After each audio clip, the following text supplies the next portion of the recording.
السلام عليكم ورحمة الله تعالى وبركاته. بسم الله والحمد لله والصلاة والسلام على رسول الله وعلى آله وصحبه الفائزين برضا الله أما بعد. ധന്യത്തിനും പതിപ്പിற்கும் കൂടിയ ഹസരത്തുമാர்கள் മറ്റ് മുതഅല്ലിമായ നല്ലുള്ളങ്ങൾ, പുനിതமான ഇസ്ലാം ഇരുവുലക വെற்றிക്കാണ് ഒരേ മാർഗം. അല്ലാഹു തിരുഖുർആനിൽ ഇന്നദീന ഇൻദല്ലാഹിൽ ഇസ്ലാം என்று கூறினார். இந்த அழகிய மதத்தை மனிதர்களில் கொண்டு சேர்ப்பதும் அவர்களை இஸ்லாத்துக்கு அழைப்பதும் நமது கடமையாகும்.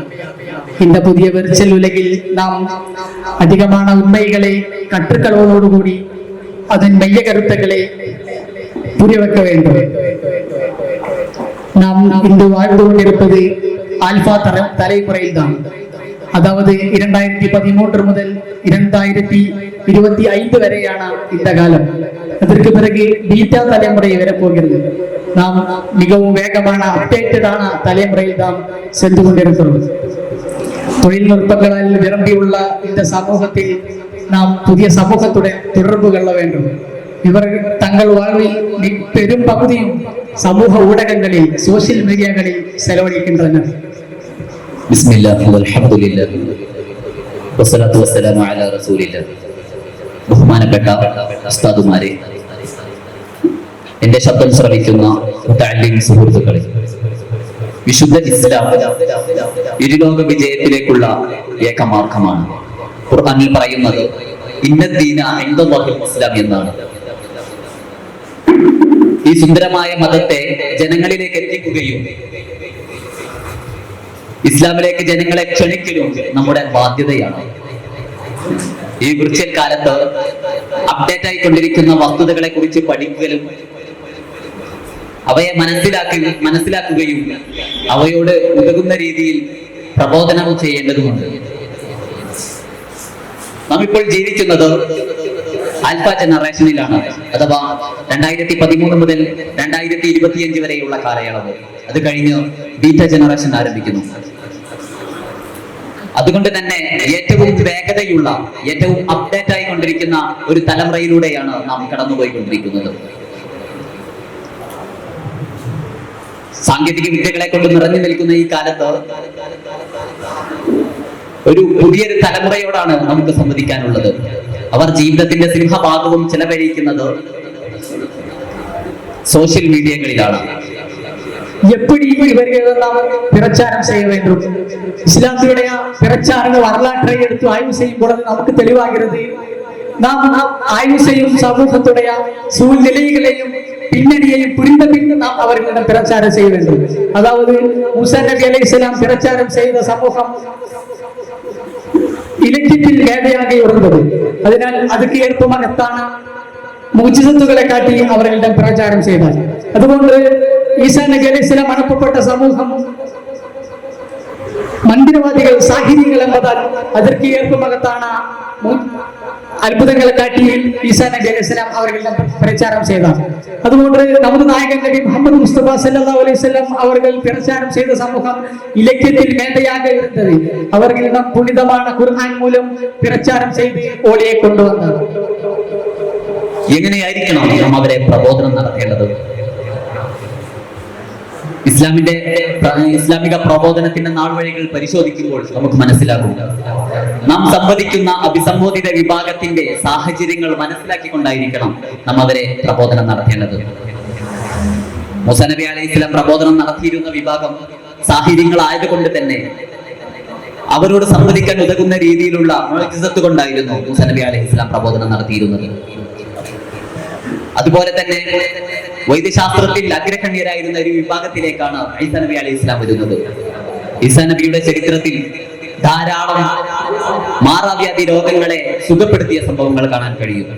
നബി സല്ലല്ലാഹു അലൈഹി വസല്ലം തങ്ങൾ പ്രബോധനം നടത്തിയിരുന്ന വിഭാഗം സാഹിത്യത്തിൽ അത്യുന്നതരായിരുന്നു. അവരെ പ്രബോധനം ചെയ്തത് വിശുദ്ധ ഖുർആൻ മുഖേനയാണ്. സോഷ്യൽ മീഡിയ അൽഗോരിതം മൂലം മക്കളിடம்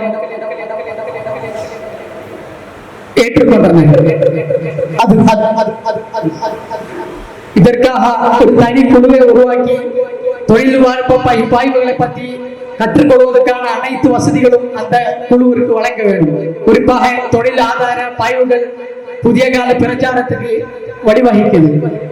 இதுடன் சேர்த்து சொல்ல வேண்டிய முக்கியமான ஒரு விஷயம், இந்த இஸ்லாத்துடைய பிரச்சாரத்துக்கு தடையாக இருக்குது தவறான விளக்கம், மிஸ் இன்டர்பிரேஷன். இது இஸ்லாத்தை தவறான புரிதலை வைக்கிறதுக்கு, மிஸ் அண்டர்ஸ்டாண்டிங் உருவாக்குறதுக்கு காரணமாகிறது. ஸல்லல்லாஹு அலைஹி வஸல்லம் அவர்கள் போதித்த அமைதியும் ஒற்றுமையையும் மக்களிடம் புரிந்து கொள்ள முடியாத சூழ்நிலையை உருவாக்குகிறது. இது இஸ்லாத்தை ஒரு தீவிரவாத மதமாக அவதானிக்கப்படுகிறது. இதன் மூலம் முஸ்லிமான மக்கள் താക്കുതലിക്ക് ഉള്ളാക്കിയിട്ടുണ്ട്.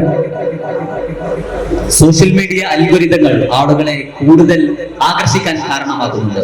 പ്രത്യേകിച്ച് ഈ സാഹചര്യത്തിൽ സാങ്കേതിക വിദ്യകളെ കുറിച്ചുള്ള അപ്ഡേറ്റുകളെ കുറിച്ച് പഠിക്കാൻ, പ്രത്യേകിച്ച് ഈ സാഹചര്യത്തിൽ അടിസ്ഥാനപരമായി സാങ്കേതിക വിദ്യകളെ കുറിച്ച് നാം കൂടുതൽ പഠിക്കേണ്ടതുണ്ട്. ഇതിനു വേണ്ടി ഒരു വിങ് നാം രൂപപ്പെടുത്തിയെടുക്കണം. സാങ്കേതിക മേഖലയിലെ അപ്ഡേഷനുകളെ കുറിച്ച് പഠിക്കാൻ ആവശ്യമായ എല്ലാ സൗകര്യങ്ങളും നാം അവർക്ക് ചെയ്തു കൊടുക്കേണ്ടതുണ്ട്. പ്രത്യേകിച്ച് സാമ്പത്തിക സൗകര്യങ്ങൾ. പുതിയ കാല പ്രബോധനത്തിന് ഇത് കൂടുതൽ ഉപയോഗപ്പെടാൻ സാധ്യതയുണ്ട്. അതുപോലെ തന്നെ ഇതോടുകൂടെ ചേർത്തി പറയേണ്ട മറ്റൊരു കാര്യം, പുതിയ കാല പ്രബോധനത്തിന് തടസ്സമാകുന്ന ഒരു കാര്യമാണ് മിസ്ഇന്റർപ്രിട്ടേഷൻ അഥവാ ഇസ്ലാമിനെ തെറ്റായി വ്യാഖ്യാനിക്കുക എന്നത്. ഇത് മിസ്അണ്ടർസ്റ്റാൻഡിങ് അഥവാ ഇസ്ലാമിനെ തെറ്റായി മനസ്സിലാക്കാൻ കാരണമാകുന്നു. നബി സല്ലല്ലാഹു അലൈഹി വസല്ലം തെറ്റായ രീതിയിൽ ഇസ്ലാമിനെ പഠിക്കുകയും കൃത്യമായി ഇസ്ലാമിനെ പഠിക്കാതെ തെറ്റായ രീതിയിൽ ഇസ്ലാമിനെ പ്രചരിപ്പിക്കുമ്പോൾ നബി സല്ലല്ലാഹു അലൈഹി വസല്ലം തങ്ങൾ പഠിപ്പിച്ച ഐക്യവും സൗഹാർദ്ദവും ആളുകൾ അറിയാതെ പോകുന്നു. ഇങ്ങനെയാണ് ഇസ്ലാം ഒരു തീവ്രവാദ മതമാകുന്നതും മുസ്ലിമുകൾ നിരന്തരം ആക്രമിക്കപ്പെടുകയും ചെയ്യുന്നത്. சுருக்கமாக நாம் கற்றுக்கொள்வதற்கான வழியை சரி செய்ய வேண்டும். இஸ்லாமின் மூதன்மைகளை அதனுடைய ஆதாரங்களில் இருந்து எடுத்து சரியான முறையில் சரியான மொழியில் மக்களிடம் பிரச்சாரம் செய்ய வேண்டும்.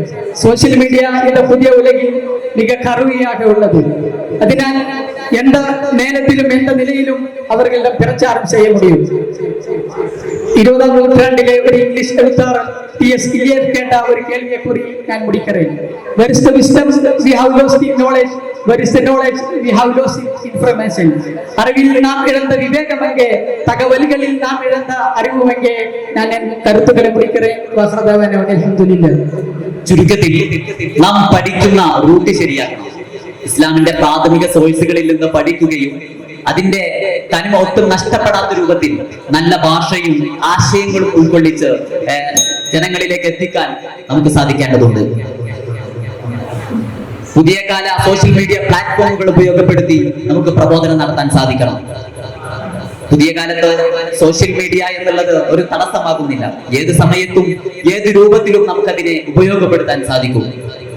അതുകൊണ്ട് തന്നെ പുതിയ കാലത്ത് പ്രബോധനത്തിനുള്ള സാധ്യതകൾ വർദ്ധിക്കുകയാണ് ചെയ്യുന്നത്. ഞാൻ ദീർഘിപ്പിക്കുന്നില്ല. 20ആം നൂറ്റാണ്ടിലെ പ്രശസ്ത ഇംഗ്ലീഷ് സാഹിത്യകാരനായ T.S. Eliot ചോദിക്കുന്ന ഒരു ചോദ്യമുണ്ട്. What is the wisdom we have lost in knowledge? What is the knowledge we have lost in information? അറിവിൽ നഷ്ടപ്പെട്ട വിവേകം എവിടെ? വിവേകത്തിൽ നഷ്ടപ്പെട്ട അറിവ് എവിടെ? വാക്കുകൾ നിർത്തുന്നു. വാഹു തആല അൽഹംദുലില്ലാഹി റബ്ബിൽ ആലമീൻ. വസ്സലാമു അലൈക്കും വറഹ്മത്തുള്ളാഹി തആല വബറകാതുഹു.